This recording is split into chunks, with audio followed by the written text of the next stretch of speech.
Pagi pemirsa Sultan TV, senang sekali saya Ben Oktario bisa hadir kembali menemani Anda pada pagi hari ini di Talk Show Bincang hari ini. Bagaimana kabar Anda pada pagi hari ini? Mudah-mudahan dalam keadaan yang baik-baik saja, sehat-sehat selalu dan diberikan kelancaran dalam menjalani aktivitas Anda. Dan seperti biasa, di pagi hari kita akan menemani Anda dengan perbincangan hangat, di mana pada pagi hari ini kita akan membahas sesuatu yang lumayan cukup heboh khususnya di Provinsi Banten, di mana seperti yang kita ketahui di Indonesia ini bahkan masih banyak kasus orang dengan gangguan jiwa atau ODGJ yang tidak mendapatkan penanganan medis yang tepat, dan bahkan masih banyak praktik pemasungan yang dilakukan terhadap ODGJ itu sendiri.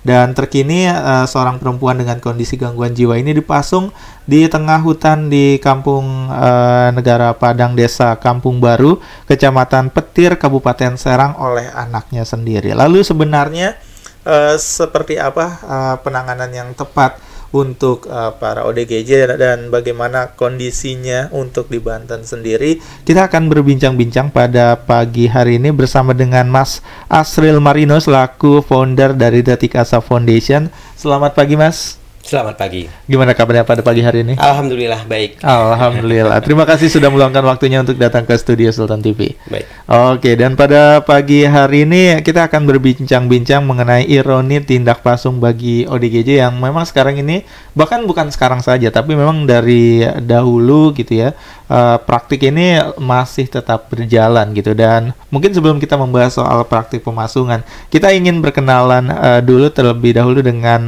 Detik Asa Foundation. Nah, sebenarnya Detik Asa Foundation ini seperti apa ini? Yayasan apa? Ya, baik. Terima kasih. Ya, Detik Asa kami sebuah relawan. Jadi kami membantu orang-orang dengan gangguan jiwa atau yang disebut dengan ODGJ dan orang-orang terlantar. Oke. Ya. Jadi singkatnya seperti itu ya. Dan ini sebenarnya sudah ada sejak kapan? Kami sudah bergerak dari kurang lebih 2 tahun setengah. Oke. Nah, 2 tahun setengah langsung turun ke jalan membantu mereka-mereka yang terlantar, ODGJ terlantar.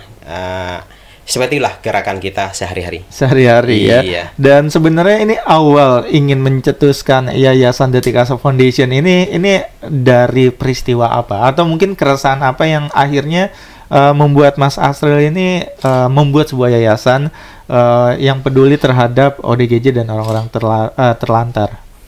Ya, berawal dari keprihatinan sebenarnya. Keprihatinan melihat sedemikian banyaknya ODGJ yang tidak tertangani, yang terlantar di jalanan yang kondisinya sudah sangat miris. Nah, oleh karena itu kami tergerak untuk membantu menyelamatkan mereka. Dan sebenarnya dilihat dari latar belakang saya, semenjak kecil saya sudah berhubungan dengan ODGJ. Sudah berhubungan. Jadi bila boleh bercerita sedikit sejarah saya, saya berasal dari Sumatera Barat.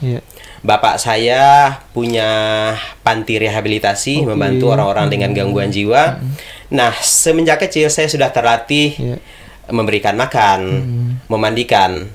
Nah, ketika saya berada di perantauan, saya banyak melihat orang-orang yang membutuhkan bantuan kami. Nah, akhirnya saya putuskan, saya langsung turun ke jalan. Oke, jadi memang sebenarnya kepedulian terhadap ODGJ khususnya ini sudah ada sejak kecil karena dari orang tua yang memiliki panti rehabilitasi seperti itu ya. Jadi sebenarnya praktik rehabilitasi untuk ODGJ sebenarnya sudah benar-benar berjalankah di kampung halaman sana? Sudah berjalan, tetapi memang belum maksimal. Oh, belum maksimal. Belum maksimal. Sudah berjalan, sudah banyak panti-panti rehabilitasi yang secara istilahnya di kampung ya, tidak secara medis, hanya menampung mereka-mereka yang terlantar, diasuh, diajak untuk hidup mandiri. Jadi bukan secara medis seperti itu. Karena biasanya kalau penanganan mungkin bukan dari ibaratnya pemerintah gitu ya. Ini biasanya dilakukan oleh pondok-pondok pesantren gitu ya. Dan setelah datang ke perantauan berarti perantauannya di Banten sini ya? Iya. Oke, nah kalau melihat kondisinya ketika awal datang, ini apakah sebanyak itu juga sampai akhirnya merasa prihatin dengan kondisi yang ada di sini? Ya, saya datang ke Banten tahun 96, tepatnya di Cilegon. Saya bekerja gitu kan. Nah, awal kedatangan itu nggak terlalu banyak seperti ini. Semakin hari semakin banyak. Semakin banyak ODGJ yang terlantar di jalanan. Semakin banyak. Kita nggak tahu mereka ini kok bisa sampai ke sini sedemikian banyaknya. Tetapi alhamdulillah sekarang sudah menurun lah. Meskipun belum habis gitu, tapi alhamdulillah sudah banyak. Dengan gerakan kami alhamdulillah sudah banyak yang kami pulangkan ke keluarga, ke seluruh Indonesia. Dan ini menarik karena kalau berbicara mengenai ODGJ khususnya di mungkin Serang dan juga Cilegon, ini banyak isu-isu yang mungkin bertebaran gitu ya. Mereka ini justru bukan berasal dari Provinsi Banten gitu. Ini apakah benar seperti itu? Sejauh ini yang kami temukan banyak yang berasal dari luar Provinsi Banten. Sebagian besar? Sebagian besar. Ada dari Jawa, dari Bandung, dari Sulawesi, daerah-daerah timur, gitu kan, dari Sumatera. Nah, banyak. Jadi bukan ODGJ ini bukan sebagian besar dari daerah luar, bukan dari Banten sendiri. Ada daerah Banten, cuma sebagian. Nah kalau melihat di Banten sendiri, mungkin melihat perkembangannya dari awal datang di 90-an hingga kini, penanganan terhadap ODGJ ini apakah sudah sangat membaik atau seperti apa? Iya, saya pikir penanganan untuk ODGJ, karena memang pemerintah mencanangkan Indonesia bebas pasung dan stop pasung, diperkuat oleh dinas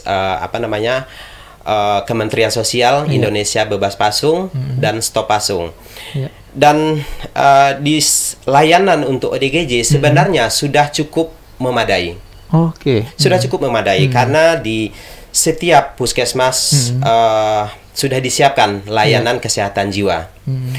Dokter-dokternya sudah terlatih, petugas-petugas memang sudah ada yang khusus untuk menangani orang-orang dengan gangguan jiwa.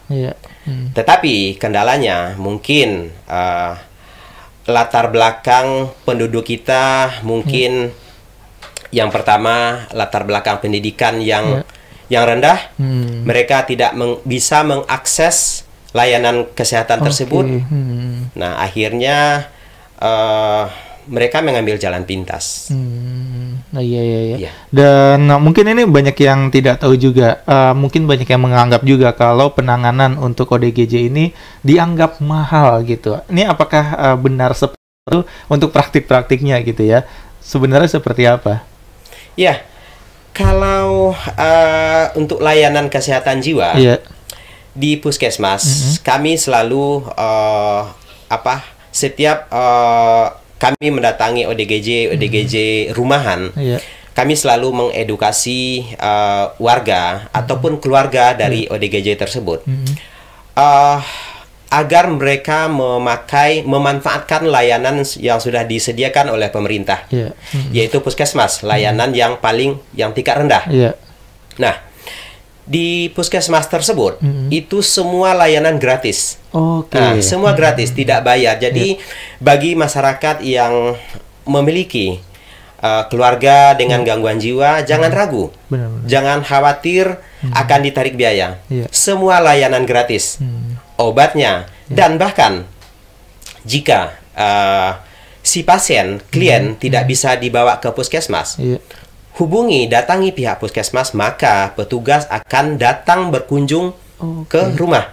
Jadi sebenarnya sudah sedemikian mudah, sudah sedemikian gampangnya mendapatkan layanan. Hanya sekarang yang kita butuhkan edukasi untuk masyarakat agar mereka tahu memanfaatkan layanan yang sudah tersedia.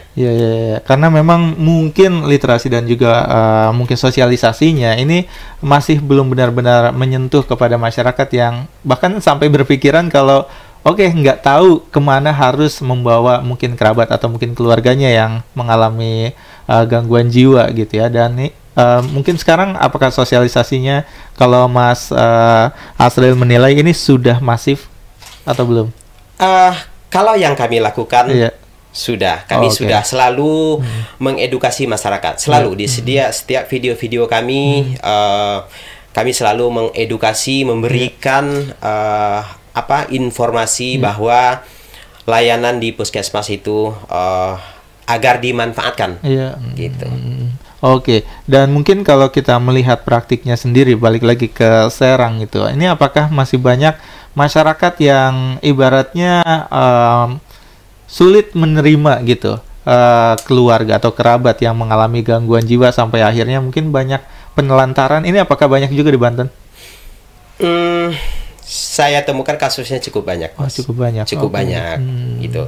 Ya mungkin karena stigma ya, kita belum bisa, masyarakat kita belum bisa menghilangkan stigma negatif terhadap ODGJ, gitu. Akhirnya keluarga merasa malu ya, akhirnya menyembunyikan keluarganya yang ODGJ hingga terjadilah pasung. Oke. Seperti. Kalau praktik penelantaran mungkin ibaratnya seperti dibuang gitu.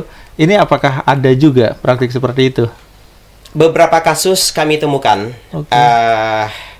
Ketika keluarga sudah terkonfirmasi, kami menghubungi pihak keluarga. Kemudian keluarga menyampaikan kepada kami bahwa kami sudah tidak menerima. Bahkan ini lebih ironis lagi, mereka memohon bantuan, minta bantuan agar kami membantu membuang lebih jauh lagi. Luar biasa. Miris kan? Miris sekali. Mereka minta bantuan, mohon bantuan Pak, tolong diantarkan ke luar Pulau Jawa, ke seberang lautan. Bahkan di luar Pulau Jawa, bukan di luar Banten lagi gitu ya?